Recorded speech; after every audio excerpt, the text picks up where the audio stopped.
Eu louvo a Deus pela tua vida, louvo a Deus pela vida de vocês que estão assistindo e louvo a Deus pela minha vida, pela minha família que está aqui também. Sou muito grato por poder estar aqui nesse púlpito, que para mim com certeza é um lugar de muita responsabilidade. E eu espero que Deus fale contigo nessa noite.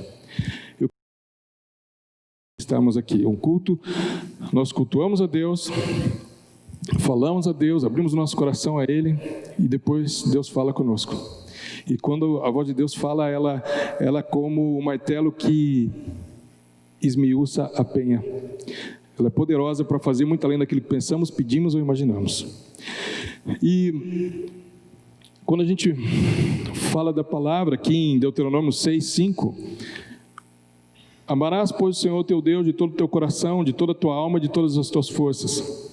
Essa foi a resposta que Jesus deu aos fariseus quando perguntaram para ele, lá em Mateus capítulo 22, 37, perguntaram para ele: mestre, qual é o grande mandamento? E eles perguntaram, a Bíblia diz assim, com áreas de quem queria experimentar a Jesus, para ver qual que era desse cara, que ele vinha curando todo mundo, ressuscitando morto e tal, e os sacerdotes e o poder constituído, enfim, que não fazia aquilo. Da onde saía aquilo? Quem que esse cara estava servindo? Então ele fala aquilo que está escrito na palavra de Deus, mais especificamente lá na Torá. Essa afirmação aqui todos eles aprendiam quando nascia, a primeira frase que falavam, todo judeu deveria falar. Deuteronômio, um versículo anterior, do 4 até o 9, ao chamar, que eles pronunciam que ouve Israel, o Senhor nosso Deus é o único Deus. E aí depois, amarás, pois, o Senhor teu Deus de todo o teu coração, de toda a tua alma e de todas as tuas forças. Então, Jesus não veio para desfazer a lei, ele veio para confirmar. Ele não veio para ir contra o Pai, mas ele veio para confirmar quem é o Pai, e que tudo aquilo que ele colocou, que foi escrito na palavra, desde os profetas, desde Gênesis, se cumprirá. E então, sabendo disso, que esse é o maior mandamento, o grande mandamento, desrespeitar esse maior mandamento é não amar a Deus. Então, como assim não amar a Deus? Não amar a Deus seria você colocar outra coisa no lugar de Deus. Ao invés de você amar a Deus sobre todas as coisas, você colocar outra coisa como teu amor.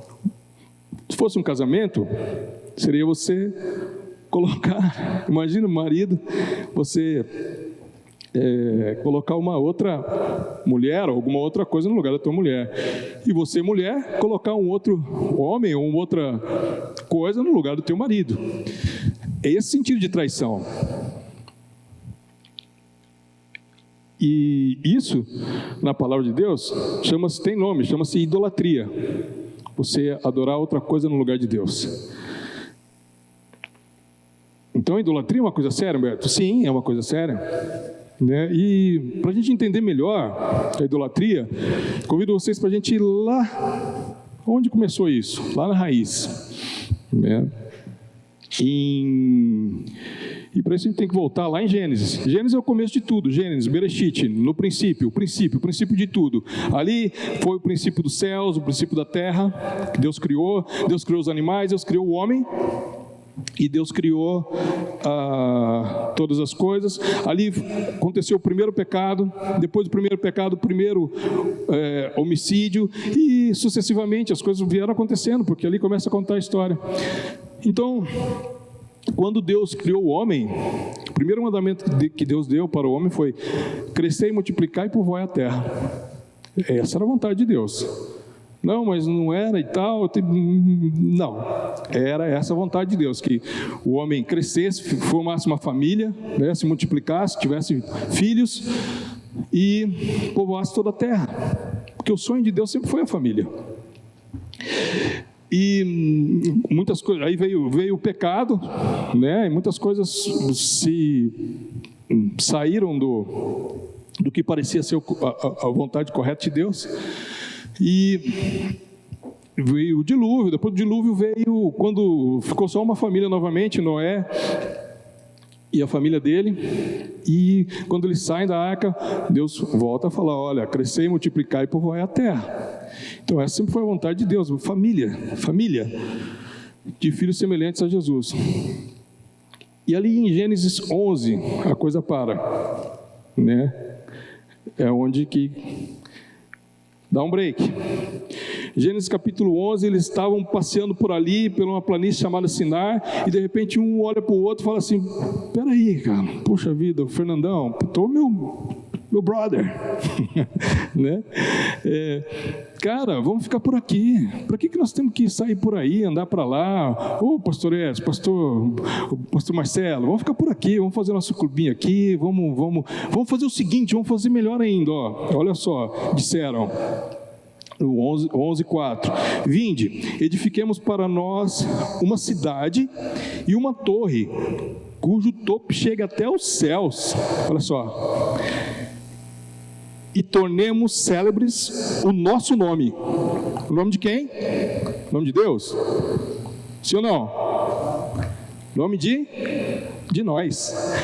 Eu sei que é ruim falar com máscara assim, né? Quando a gente está. Então, mas meu hábito é conversar perguntando.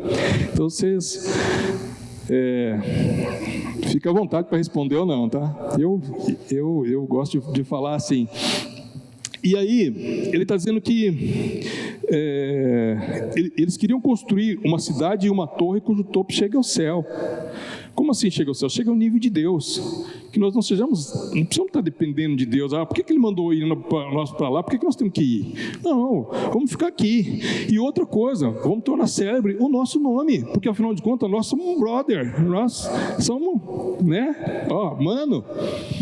Então, para que não sejamos espalhados por toda a terra. A primeira lei, o primeiro mandamento que Deus deu. Então, o versículo 5 diz que desceu o Senhor para ver a cidade e a torre que os filhos dos homens edificavam. E o Senhor disse: eis que o povo é um e todos têm a mesma linguagem. Isto é apenas o começo.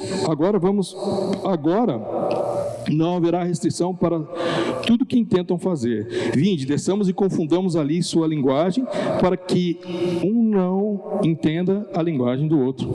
Olha só, a unidade é bom. Há poder numa unidade. Mas ela é boa tanto para o bem quanto é boa para o mal.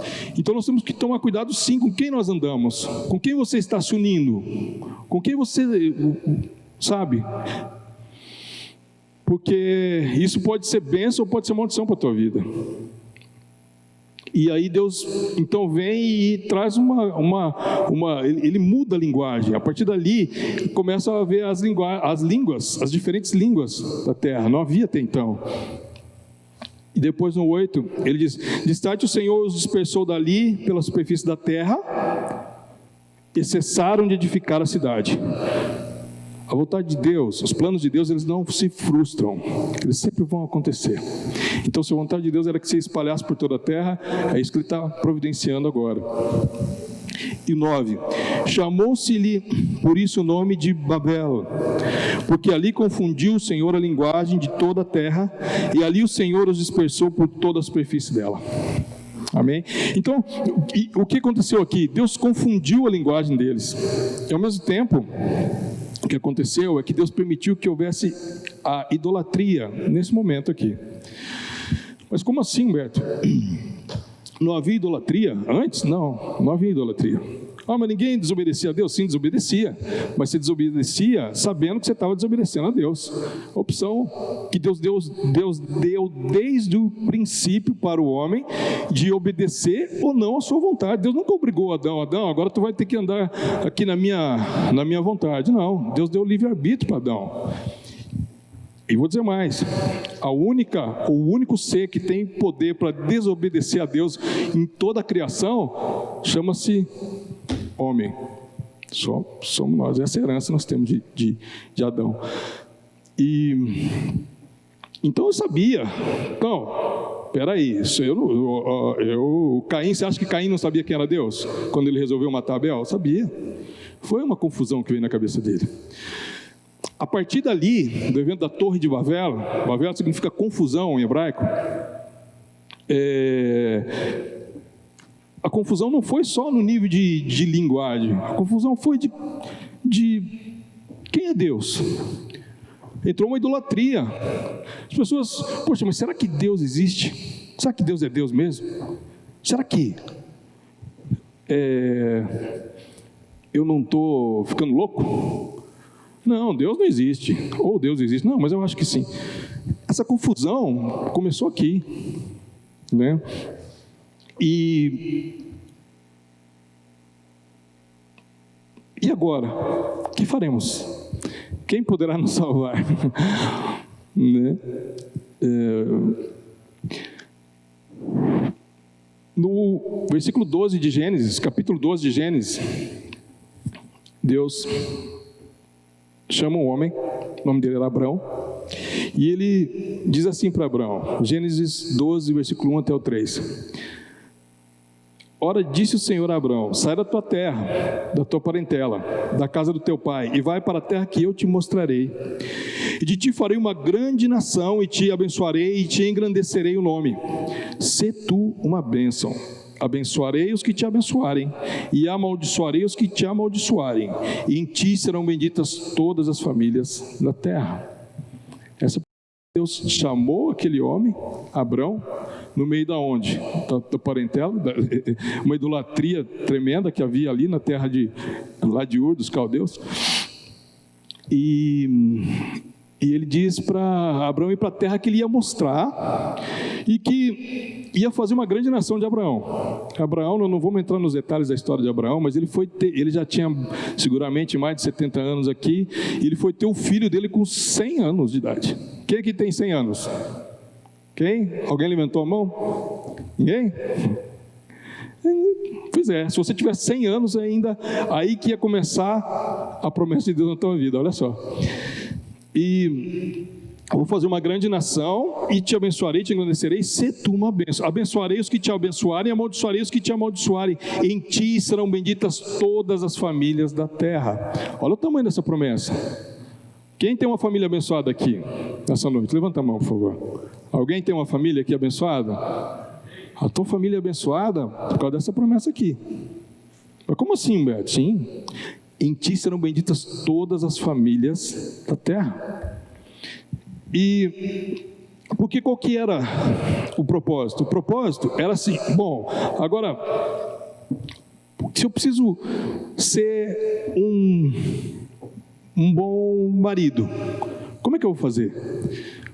Puxa vida, vou fazer um curso, vou fazer alguma coisa. Não, olha para a nação de Israel. O propósito, o sentido, o referencial passou a ser a nação de Israel. Como que deve tratar, o marido deve tratar a sua esposa? Olha para Israel. Como que o pai deve tratar o filho? Como que o filho deve tratar o pai? Como que eu devo me comportar nos meus negócios? Então, Israel foi chamado para ser luz para as nações, para ser referencial para as nações. Como que nós devemos fazer? Eu não sei. Ah, você não sabe? Então olha para Israel. Essa é a promessa que tinha para Abraão. E uma promessa gigante desse tamanho, Abraão pega e sai dando pulinho, saiu lá de coisa. Para onde você vai, Abraão? Não sei. Mas como que você não sabe? Sim, Deus ainda não me mostrou, mas eu estou indo. Eu não quero saber. Deus falou para ir, eu vou. Olha a fé desse homem. Esse é o pai da fé, Abraão, amigo de Deus. Cara, quantos aqui chegassem para você lá na tua casa e falassem assim, o negócio seguinte, Humberto, vai. Para onde? Ainda vou te mostrar. Vai. Mas e meu emprego? Vai. E minha família mesmo? Vai contigo. Para onde? Foi assim mais ou menos o papo. Mas quando chegou lá na terra, Deus levou Abraão. Na hora que ele chegou lá, Abraão olhou assim, a quantidade de material que tinha lá em Canaã, construiu uma torre gigante. Por quê? Para comemorar a promessa, para comemorar a aliança com Deus. Sim ou não? Está isso escrito na sua Bíblia? Hã? Se tiver, você pode rasgar essa página fora, porque essa não é a verdade. Abraão não era um homem de construir torres. Abraão, Gênesis 12, 7 e 8, diz assim: apareceu o Senhor a Abraão e lhe disse: darei à tua descendência esta terra. E ali edificou Abraão um altar ao Senhor. Torre, querido, é lugar de holofote. Torre é lugar onde você aparece. Altar é lugar de morte. Morte, sim. Altar é lugar de sacrifício. É nos altares que se ofereciam sacrifícios a Deus. No altar, você tem que colocar o teu sacrifício para Deus. Pessoas que constroem torres não estão no propósito de Deus. O propósito de Deus é que nós façamos altares para glorificar o nome dEle. E Deus então faz essa aliança com Abraão. Faz essa aliança com Abraão, e que nessa aliança ele diz que ele faria de Abraão uma grande nação. E isso de fato se cumpriu. Abraão a família dele foi para o Egito, lá eles começaram prosperando, depois ficaram como escravos, e a uma certa altura já eram quase 3 milhões de pessoas, entre mulheres, homens e crianças. Um povo grande. Daí ele pega e Deus decide intervir, liberta o povo do Egito e leva para Canaã. Antes de chegar em Canaã, na terra prometida, Deus chama Moisés e fala: Moisés, agora chama o povo aí, nós vamos renovar tudo aquilo que foi falado já. Tá bom? Se a gente tem um pacto contigo ou não. Deus pede para Abraão colocar o povo e repetir toda a lei para ele. 30, 40 dias antes de entrar na terra prometida. Por quê? Para saber se quem estava disposto a aderir a esse pacto. Porque Deus tem uma promessa para todos, mas quem entra no direito da promessa é aquele que se decide. Essa escolha ela não é, ninguém pode fazer por ti, essa escolha é pessoal. Então você pode estar no meio do povo, você pode estar no meio da multidão. Aí eu estou no meio da multidão, eu ando igual eles, eu falo igual eles. Mas Deus tem uma aliança, um chamado pessoal para cada um. Se você não confirmar o teu chamado com Deus, você pode estar no meio da multidão, você pode ser parecido com a multidão, mas você não tem a aliança que Deus requer. E quando esse povo chega lá antes de entrar na Terra Prometida, é como se fosse um pacto naquela época de reis. Quando um rei dominava um outro rei, eles faziam um pacto, eles chamavam de suzerania e vassalagem. Um termo técnico, mas o rei que dominava passava a ser o suzerano e o dominado passava a ser o vassalo. Ou seja, eu te dou proteção e tu me paga impostos e tributos. O livro de Deuteronômio é quase que um pacto de suzerania e vassalagem de Deus com o povo de Israel. O povo que seria a referência, o povo que era para que, quando você não soubesse como fazer, olhasse para Israel. E eles entram na Terra Prometida, como Deus falou. Entram na Terra Prometida e o que acontece? Dentro da conquista da terra, existem vários períodos, se levantam, e toda vez que a gente observa que quando havia homens que temiam a Deus e andavam nos caminhos dele, a nação de Israel, no governo de Israel, Israel subia, e forte. Quando começava a mudar, homens que não tinham temor de Deus, que estavam no governo, não, o governo está aí, a nação está indo bem porque eu sou um bom governador. Eu fiz curso em Harvard, eu fiz pós-graduação lá em sei lá eu onde, em Oxford, não sei, né? Então, quer dizer, ali a pouco esquecia da promessa, do pacto de Deus, esquecia de fazer sua parte, esquecia que era Deus que estava mantendo ele, então começava a declinar. Depois ali a pouco levantava um outro homem que tinha temor de Deus, depois um que não tinha, depois outro, e assim foi a história de Israel, de juízes, passando para reis, até que em 586 a.C., houve o decreto derradeiro sobre Israel. Jerusalém foi dominada por Nabucodonosor, um rei, um imperador da Babilônia. Destruiu o templo, destruiu as muralhas, saqueou a cidade. Antes passaram uma fome terrível, comeram literalmente assim o pão que o diabo amassou. Até que Nabucodonosor, o rei da Babilônia, dominou Israel. A terra da promessa, a terra da referência, a terra onde foi chamada para ser luz para as nações. Porque agora estava todo mundo em confusão, então que ia olhar para Israel e ia entender. E o que aconteceu? Foi para a Babilônia.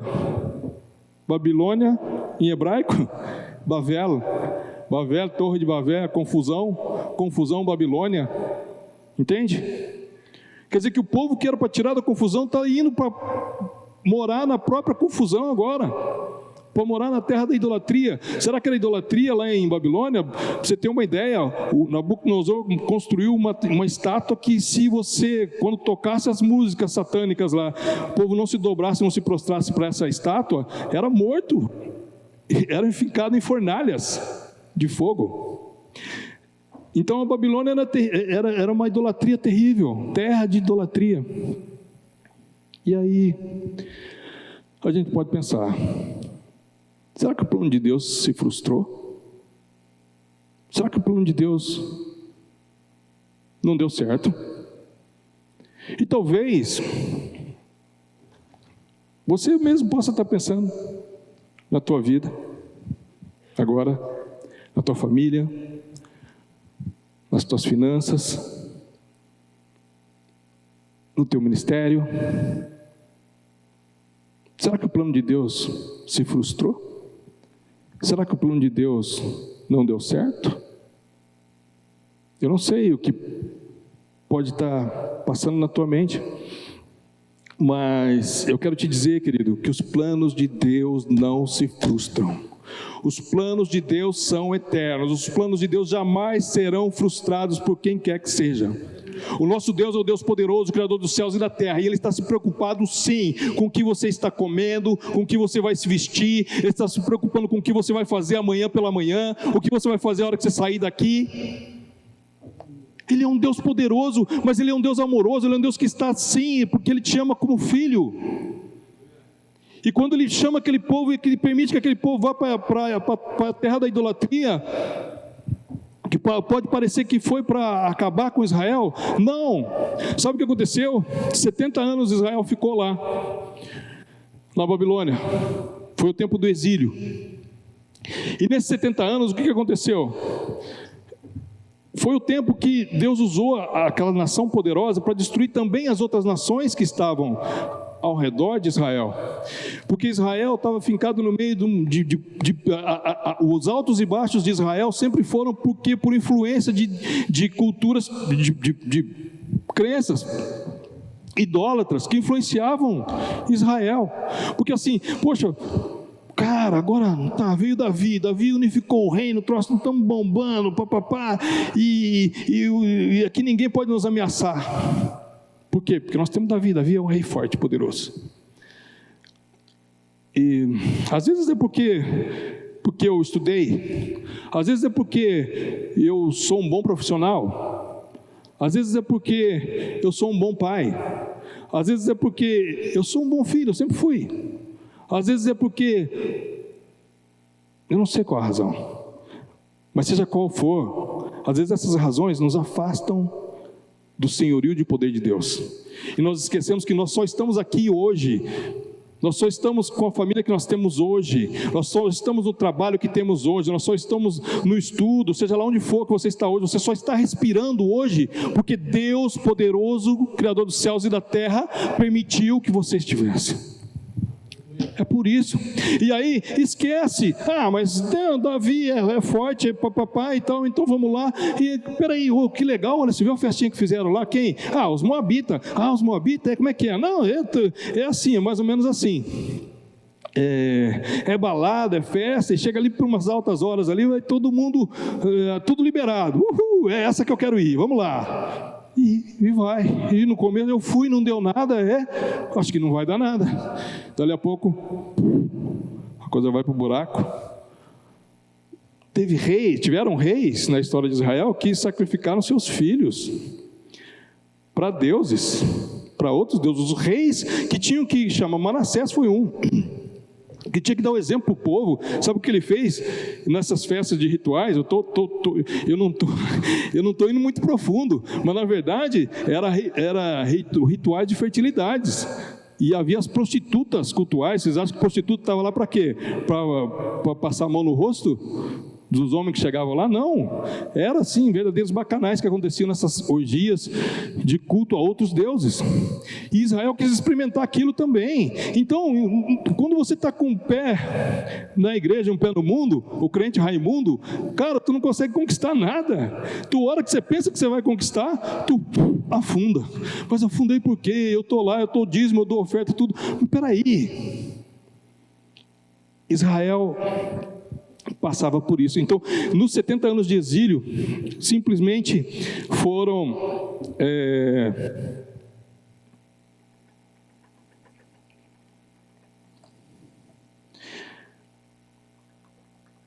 essas nações foram destruídas, e no final, o rei Ciro, que era um rei medo-persa, quando começa o Império Medo-Persa, é o rei que destrói o reinado do Império Babilônico. Tocado por Deus, ele fala assim: olha, o Senhor de toda a terra, ele me mandou que construísse uma habitação para ele lá na terra do povo dele. Então ele chega para Israel e diz assim: eu quero que vocês estão livres, eu quero que vocês voltem e que reconstruam o templo, reconstruam os muros, reconstruam o lugar da habitação do Deus que me entregou. Mas ele era crente? A Bíblia não fala sobre isso, mas ele tinha esse temor de Deus. Lá em Esdras está falando isso, capítulo 1. E aí o que acontece? Foi uma festa. Imagina, você estava 70 anos longe da sua casa, que os teus pais falavam, a terra que mana leite e mel, e realmente manava leite e mel. Eles tiravam um cacho de uva lá que tinha que carregar com 2 homens. Era um lugar fantástico.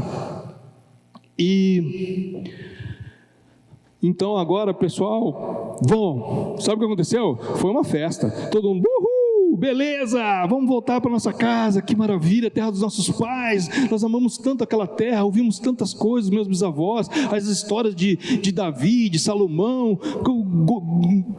tremendo. Queremos voltar para lá correndo. Me dá aqui minhas coisas que eu quero voltar. Tchau, Babilônia. Será que foi assim? Não. Sabe o que a Bíblia diz? A Bíblia diz que foram poucos, ou a menor parte das pessoas que estavam na Babilônia, que realmente voltaram para reconstruir o templo de Israel e as muralhas. Tiveram que fazer verdadeira logística para ir para lá. E o que eu aprendo com isso? Eu aprendo com isso que a bênção de Deus, ela está disposta, ela está disponível para todos. Mas quem alcança a bênção é quem escolhe andar com Deus. Não é porque você anda no meio do povo que você tem um pacto, tem uma aliança.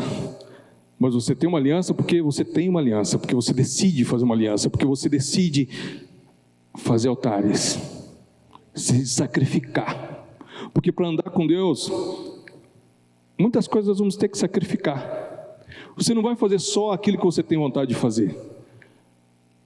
E digo mais, ser bom no bom é bom. Eu quero ver você ser bom no ruim. Quando a coisa está difícil, quando a coisa está apertada, quando o cheque está caindo e você não tem dinheiro para pagar, quando parece uma enfermidade que você não esperava dentro da sua casa, ou isso só acontece comigo? Não, nós vivemos num mundo real, nós vivemos num mundo de verdade, nós não vivemos num mundo de faz de conta, porque agora nós somos crentes, então, tá, eu estou beleza, eu estou no meio aqui do povo, vamos, uhul, não. Nós temos problemas com família, nós temos problemas com filhos muitas vezes, nós temos problemas muitas vezes dentro do casamento, muitas vezes nós temos problemas. Deus não nos exime disso, mas o que Ele está fazendo, se você se mantém firme e fiel a Deus, o que Ele está fazendo, nem olhos viram, nem ouvidos ouviram aquilo que Deus tem preparado para aqueles que o amam. E o povo de Israel passou por essa depuração. Voltaram os que queriam, e nesse tempo foi feita uma limpeza na geografia, e Israel, como bênção de Deus, ele nunca mais houve idolatria em Israel. Aquele povo deixou de ser idólatra. Como assim? Sim, deixou de ser idólatra, a partir do tratamento que Deus deu. E voltaram para Israel, e construíram o templo, que era o lugar da habitação de Deus, construíram as muralhas e prepararam o retorno do Messias. Jesus, quando voltou, o cenário todo estava preparado. Por quê? Porque houveram homens de coragem, homens que tinham temor de Deus, que decidiram seguir a palavra de Deus e voltaram para a sua terra e restauraram Israel.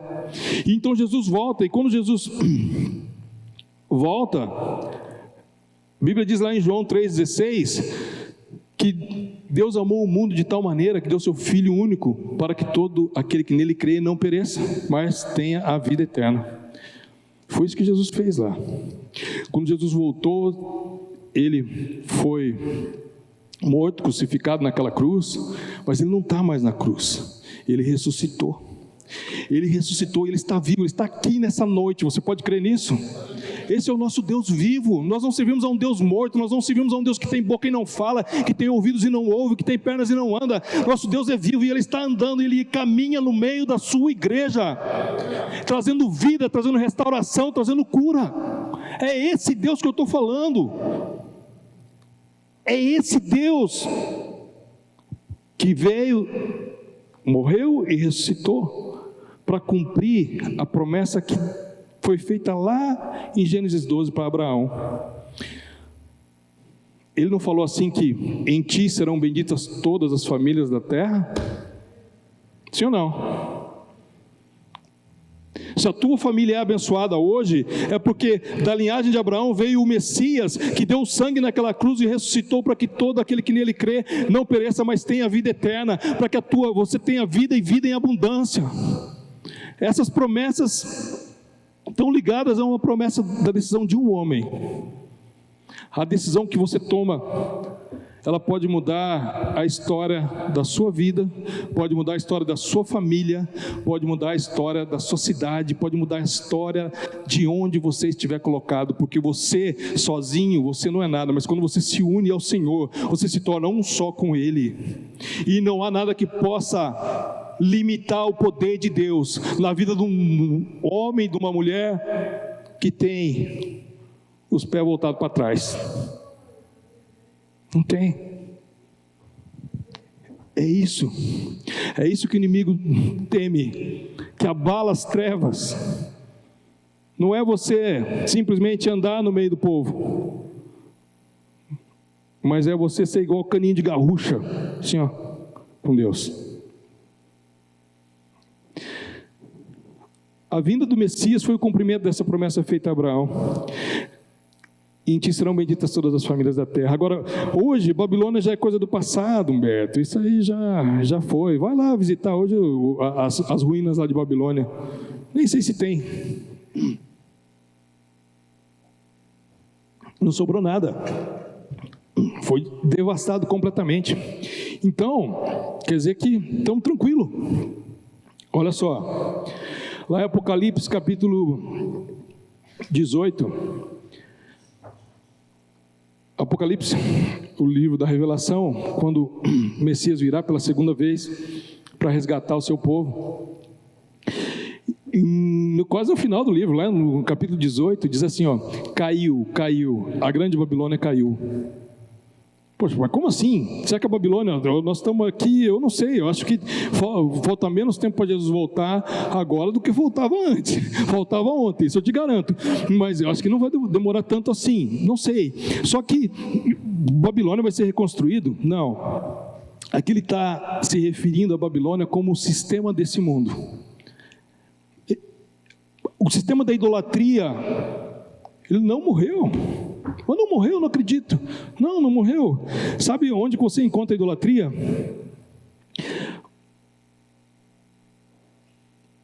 A cidade física da Babilônia já é ruínas, mas ela é representada pelo sistema do mundo onde tudo é possível para satisfazer o meu eu. E cada um tem um Deus que coloca dentro dele. Alguns elegem como Deus dele a pornografia. Não, que coisa feia falar de pornografia na igreja. Sim, é pornografia. Homens, talvez mulheres, que perdem noites de sono na frente de um computador, na frente de sei lá o quê.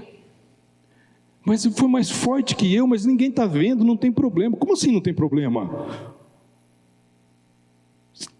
Te afasta de Deus, cara. Se te afastar de mim, tudo bem, não se preocupe. Agora, se afastar de Deus, tem gente que coloca o eu como corrupção, é mais forte que eu. Cara, na hora que eu vi, eu já ganhei uma bola. Adultério, ira, avareza, traição, bebida, droga, desejo desenfreado. Qual é o nome? As pessoas têm diferentes deuses que elas idolatram. E sabe o que isso traz? Confusão. E sabe o que confusão traz? Leva você para o buraco. E os que estão ao teu redor também.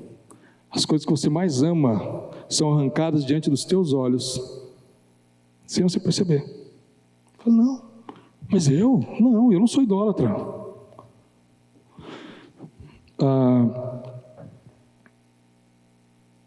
Eu me lembrei hoje de manhã, quando estava falando, de um amigo, talvez esteja assistindo, irmão, e ele uma vez me disse bem assim, as pessoas que tinham se convertido há pouco, e aí as pessoas dizendo para ele assim,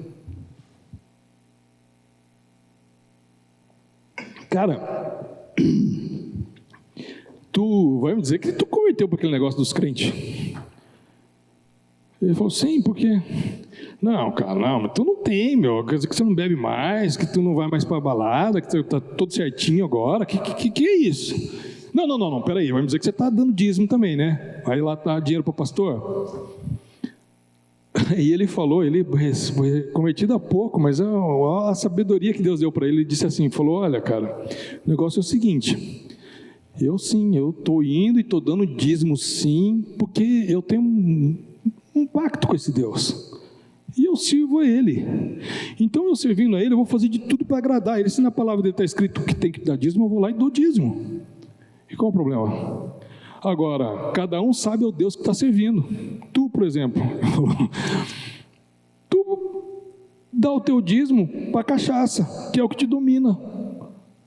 Aí, em vez de você dar 10% do teu salário, tu dá não só muito mais do que isso, como a tua vida está completamente destruída. Eu não sei se foi a palavra mais sábia na hora, mas Deus move para você falar em certas situações. Então, nós temos que decidir que Deus estamos servindo. É possível amar a Deus sobre todas as coisas? Esse é o maior mandamento. Será que é possível? E aí,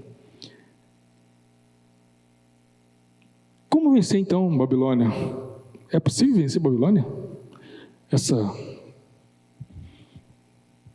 sistema que a gente tem no mundo? Olha, a receita é muito fácil. É só você fazer como Abraão. Torre de Babel, Abraão. Construindo altares no lugar de torres para Deus. O que é lugar? O que é altar, Humberto? Altar é lugar de sacrifício. É o lugar onde você tem que sacrificar. Antes da vinda do Messias, era sacrifício mesmo, de animais eram sacrificados pelo pecado, pela culpa. Mas hoje o sacrifício o que é? Então o próprio Jesus, quando ele veio, ele dá a direção, ele diz assim, ó, se alguém quer vir após mim, negue-se a si mesmo, dia a dia, pega a tua cruz e siga-me, lá em Lucas 9, 23. A receita não mudou. Jesus está falando o quê? Você quer vir após mim? Oh, queremos, oh, que legal, olha lá, ele ressuscitou um morto, oh rapaz, vamos lá ver isso aí, que legal, o que vai acontecer hoje? Olha lá, um cego, 2, 3, 4 cegos andando aqui assim, oh beleza, olha lá, 4 surdos, oh beleza, que legal, vamos ver, olha que gostoso, não queria estar nessa? Mas ele diz assim, ó, como se ele estivesse dizendo assim, olha, legal, vocês estão comigo, mas se realmente você quer vir comigo, brother, pega a tua cruz. Cruz é o quê? É lugar de morte. Cruz não é lugar é de morte. Negue-se a si mesmo, dia a dia, e siga-me. Essa continua sendo a receita para você combater Babilônia. E quem que pode sair? Se você já está na Babilônia, poxa vida, como é que eu vou sair dali? Olha, você tem que ter a disposição de reconstruir o templo para adorar o Senhor e colocar guardas no lugar dele. Mas que templo, Humberto? O altar eu até entendi, mas agora eu vou ter que construir um templo para o Senhor, igual foi feito lá em Israel, igual estou querendo fazer de novo. Espera aí. 1 Coríntios capítulo 13, versículo 16, diz assim que se... ou vós, Paulo dizendo para os coríntios, né? Ele diz assim, ó, ou vós não sabeis que sois templo de Deus e que o Espírito Santo habita em vós. É a mesma coisa que Deus está falando hoje para você. Reconstruir o templo, e esse reconstruir o templo é uma chamada para todos, mas você que tem que decidir reconstruir. A chamada para sair da Babilônia foi para todo o povo, mas quem saiu foi uma parte dos judeus. E dentro da igreja, será que tem idolatria dentro da igreja? Olha só, 1 Samuel capítulo 15, versículo 22, diz assim, porque a rebelião é como o pecado de feitiçaria, e a obstinação é como a idolatria e o culto do lar, a ídolo do lar. Olha que loucura. O que é obstinação? Eu achei difícil essa palavra, obstinação, e ficou martelando na cabeça, obstinação. Aí eu fui no dicionário. Quer dizer dicionário? O que quer dizer no nosso dicionário? A palavra obstinação, ela quer dizer apego forte e excessivo às próprias ideias, resoluções e empreendimentos.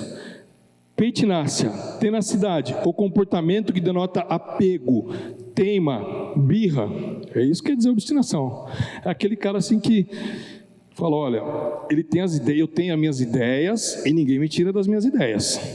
É isso e eu vou determinado até o fim. Glória a Deus. Se a tua ideia está assim com Deus, e se não está? E se não está? Quando você ouve nas Escrituras dura serviço, é uma postura que nós encontramos de obstinação. Dura serviço, no hebraico, a palavra é gashê, e literalmente significa obstinado ou teimoso. Ou ainda, sabe, dura serviço, essa parte aqui cervical, ó, essa parte da coluna da nossa aqui do pescoço, chama a parte cervical da coluna. Então o cara que tem dura serviço, ele não consegue abaixar, porque a cabeça, o pescoço está duro. Então ele anda aqui, ó, o troço está desabando, está caindo.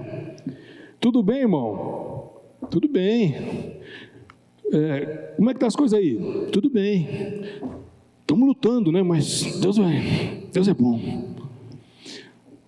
Não tem coragem de dizer, meu irmão, estou precisando de ajuda. Porque é uma humilhação pedir ajuda. E aí o que acontece? Se arrasta uma situação por anos, porque tem dura serviço. Olha só que loucura. O Senhor Jesus, ele diz que os que se humilham é que serão exaltados. Quem tem dura serviço não consegue se humilhar, porque a ideia dele sempre prevalece. E aqui eu vou pedir para o Ministério de Louvor, já puder ser encaminhado, já estou encerrando, eu queria contar um testemunho importante. Eu acho que testemunho sempre edifica. E eu já pedi permissão para minha esposa, porque o testemunho não é meu, é dela, né? E quando nós viemos para morar no Rio Grande do Sul, eu sou natural do Paraná, minha esposa também, eu vim morar para cá em 97, e no ano 2000 nós nos casamos, eu e a Silvia, e viemos para morar aqui em Santa Maria. Viemos para morar aqui em Santa Maria e meu trabalho, eu saio viajar toda semana, né? Saio na segunda e volto na sexta. E para mim está tudo bem, estou trabalhando a semana toda, eu volto, chego em casa no final de semana e ela, está tudo bem, amor? Está tudo bem. Está tudo bem, amor? Está tudo bem. Isso foi 1, 2 anos e eu falei, poxa, mas que estranho. Eu falei, olha, vamos ver um apartamento, quem sabe para a gente alugar um melhor ou comprar dentro do que a gente pode e tal. O que tu acha? Ótimo. A gente morava num apartamento que tinha uma sala, cozinha, um quarto e uma dependência. Esse era o nosso. Nós moramos por 3 anos nesse apartamento. E se tivesse alguém para a gente convidar para ir lá, tinha que ser muito amigo mesmo, porque não podia reparar, porque não tinha sofá para sentar. Na cozinha a gente não tinha fogão, era um fogãozinho de 2 bocas. E poxa, às vezes a gente não tem sensibilidade, né? E eu via a Silvia e falava, poxa, mulher de oração. Sempre que eu via ela estava orava, e aí, orei essa semana, orando das 8 ao meio-dia, todo dia. Falei, puxa, que bom, mas e você está bem? Falei, eu não estou muito, eu queria... Ela nunca abriu o coração assim para mim, nós conversando mais sobre isso, fiquei sabendo agora. Mas eu via que ela chorava com facilidade e tal, eu não percebi, mas ela estava lutando contra uma depressão. Por quê? Porque ela queria voltar para para Londrina. Ali ela tinha mãe, tinha as irmãs, e muito apegada, né? Um ambiente muito gostoso da família dela, e queria voltar para lá de todo jeito, mas eu não sabia. E ela orava das 8 da manhã até o meio-dia, pedindo o quê? Que Deus levasse ela de volta. Cara, ela tinha o dia e a hora que a gente ia voltar para lá, que Deus tinha falado para ela. E aí, nesse intervalo, um dia o nosso apóstolo nos convidou, falou: olha, eu tenho planos para vocês, gostaria que vocês estivessem trabalhando na igreja e tal. O que vocês acham? Encurtando a conversa, a Silvia falou: não, eu não quero. Por quê? Porque na cabeça dela, ela já tinha data e o dia para voltar para o Paraná. E aí o apóstolo, encurtando bastante assim, não vou me demorar, mas ele falou: filha, eu tenho uma palavra para você. O Espírito Santo colocou no meu coração. Falou: sim, obstinação.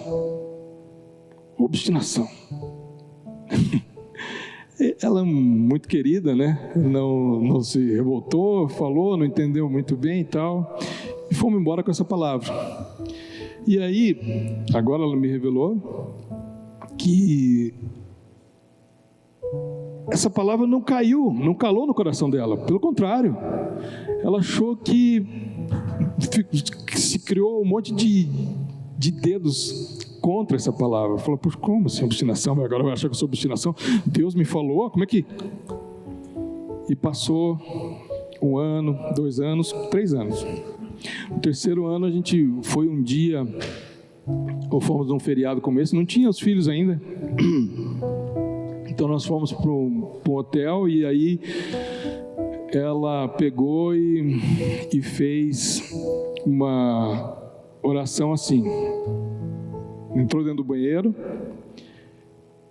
5 minutos, falou: Senhor, o Senhor quer mesmo que eu fique em Santa Maria? Então eu me rendo a Ti. E fomos embora, saímos, esquecemos, voltamos para Santa Maria, ela não me falou nada. E chegamos e eu comecei a perceber mudanças nela, diferente. Olha, mas eu estava interessado, agora parece que está vendo até algum apartamento que dá para a gente, né, pensar em comprar, alguma coisa assim. E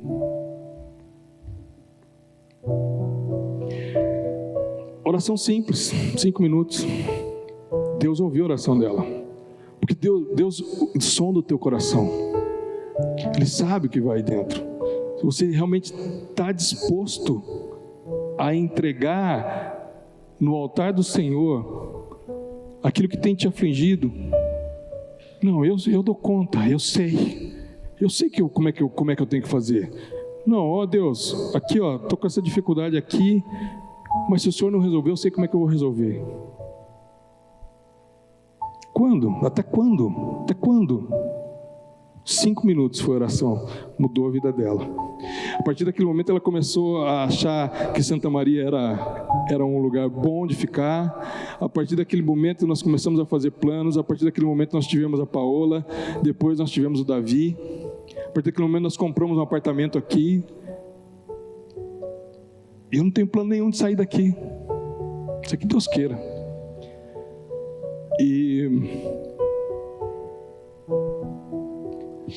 E daí,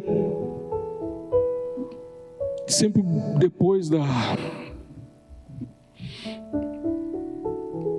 teste, você vai ser provado. Pensa que não vai. Passaram-se mais 3 anos depois desse tempo, e eu recebi uma ligação do meu gerente, cara que eu gosto muito dele, hoje já não é mais meu gerente. E ele me disse assim, falou: Humberto, sei que tu é daqui do Paraná e eu gosto muito do teu trabalho, cara, tem uma vaga aqui, eu quero te trazer para Londrina, essa é minha cidade natal, onde estava minha sogra, onde estavam meus filhos. E naquele momento eu falei: cara, sabe, me abriu uma janela, mas eu falei, não posso te dar essa resposta agora, eu preciso de um tempo para pensar.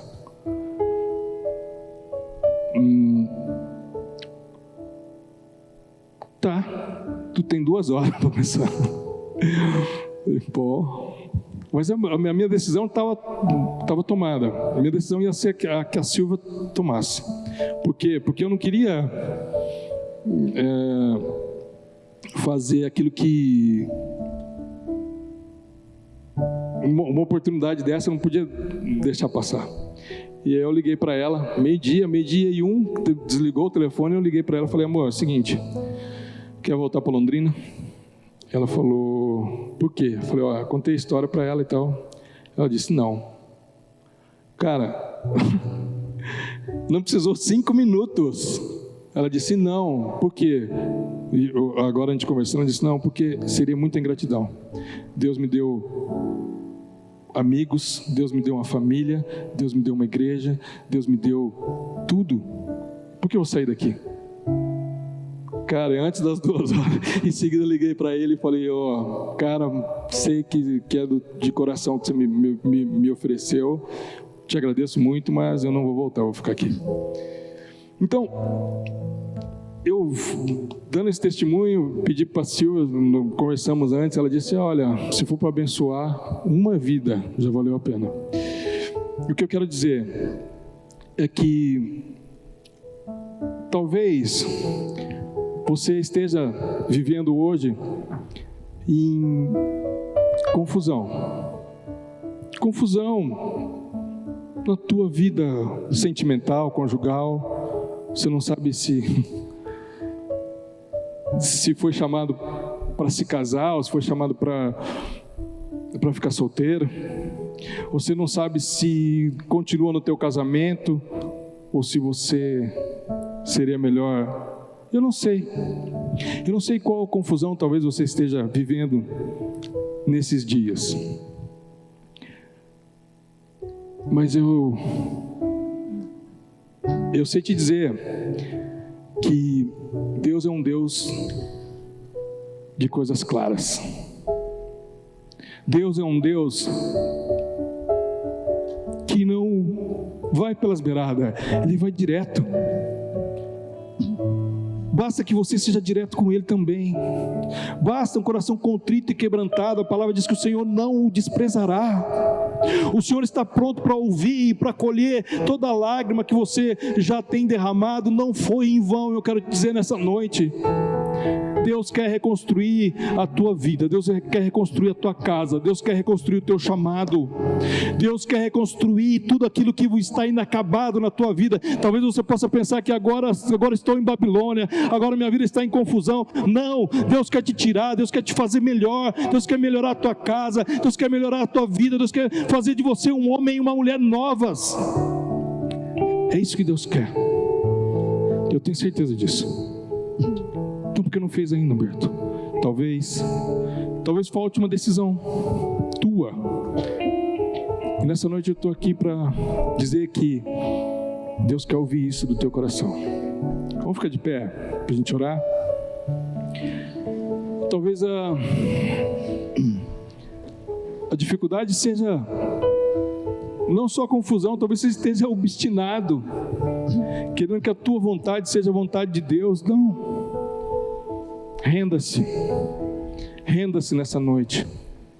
Construa um altar para Deus. Renove o teu altar. O altar é lugar de sacrifício. O que Deus te chama para sacrificar nessa noite?